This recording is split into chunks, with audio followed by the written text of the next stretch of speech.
Yes guys, welcome back to another video. Welcome to the George Benson Football Channel for 6 things we learned from Chelsea 1, Newcastle 1.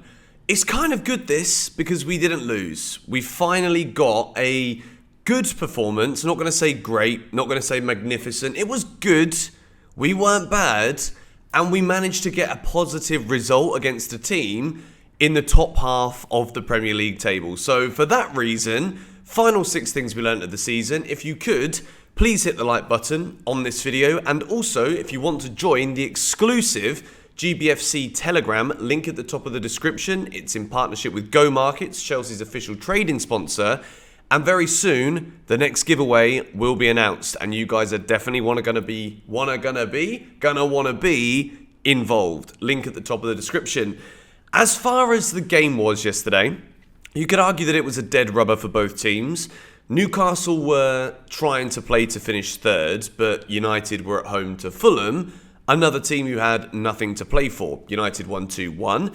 Newcastle already confirmed in the Champions League for next season. Like I said in the preview, exactly where Chelsea expected to be, want to be, but we're nowhere near there. So for us to turn up yesterday was simply for the fans.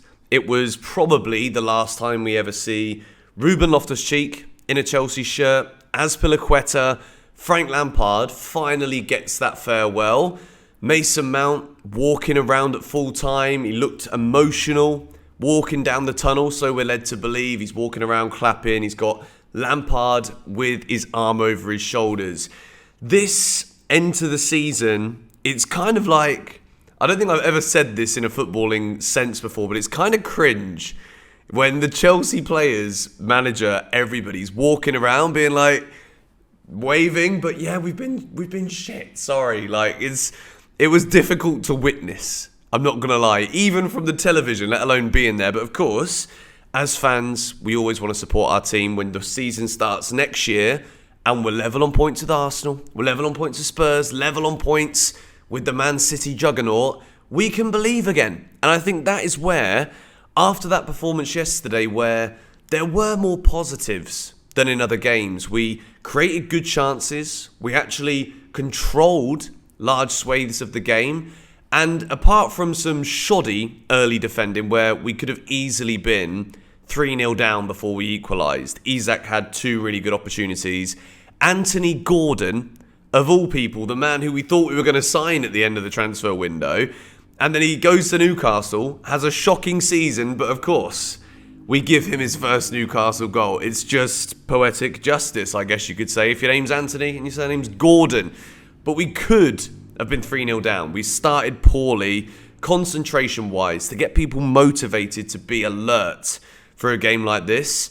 When the players are switched off, throughout the majority of the season, we've seen so many reports this week about how when Lampard came in, he found it difficult to kind of connect with the players in the way that he was speaking, the way that he was trying to demand more attention and a better attitude.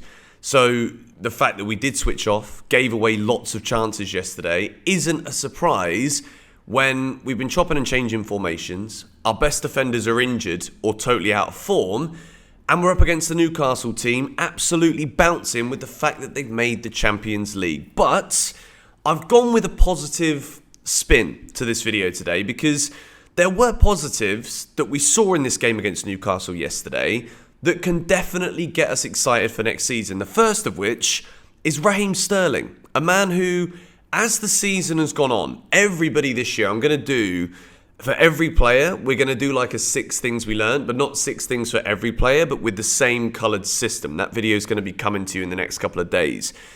Raheem Sterling was probably Chelsea's most dangerous player.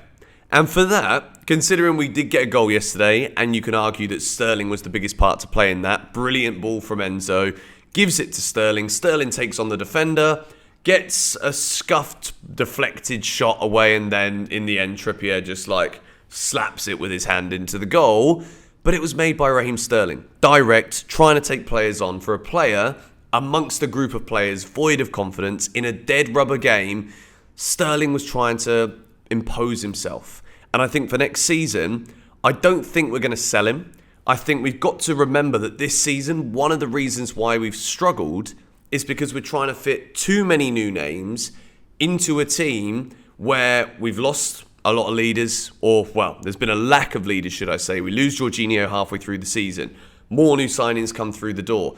Chelsea have been trying to piece together a puzzle all year long that has never wanted to fit. And I think what we've got to praise come this game against Newcastle in the end of the season is effort, which I know that might be difficult for some of us to get our heads around, that's where we are. That's what we've become, a club where even little bits of effort need a bit of praise at this point. Otherwise, we're all literally sat here like grumpy flipping turnips in the ground.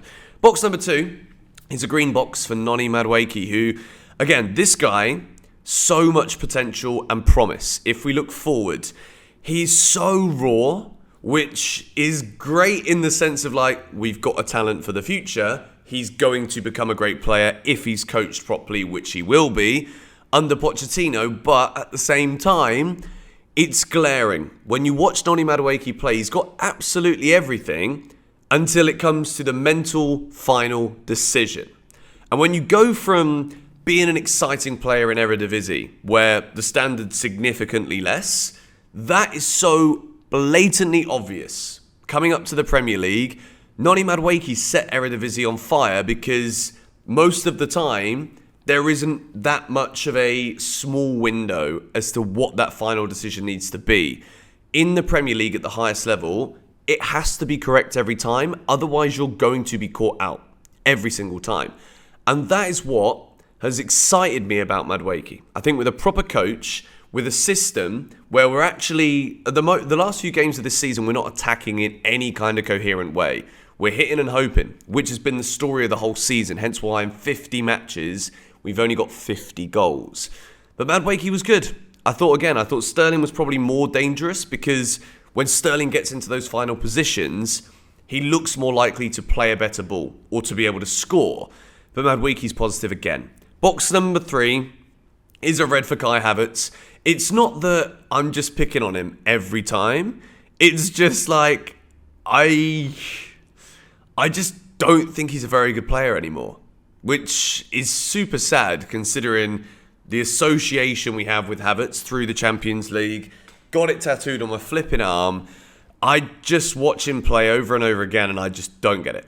I do not get it. And after 3 seasons, we've got to make conclusions here. Kai Havertz is still relatively young. There will still be massive interest from the Bundesliga.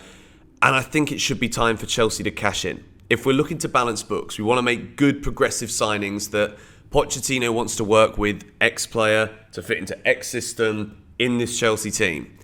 Kai Havertz, I just don't see it. And yesterday again, playing through the middle, what to expect? Not good enough. Poor. Just didn't get involved with the game whatsoever. Box number 4, Lewis Hall. Okay, this is a very interesting one because when we look at that left-back position, there are 4 players in this conversation. Chilwell, Cucurella, Hall, Maatsen. Ian Maatsen, Championship Team of the Year, promoted as champions at Burnley. Lewis Hall, Chelsea's best player in the final 5 games of the season.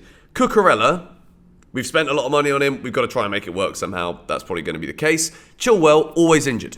So there, you've got Ben Chilwell, who's great, but can no longer really be considered Chelsea's number 1 because he can't play more than 3 or 4 games in a row. Cucurella has been woeful, so to me, he doesn't start next season unless he's training perfectly and he's Poch's player.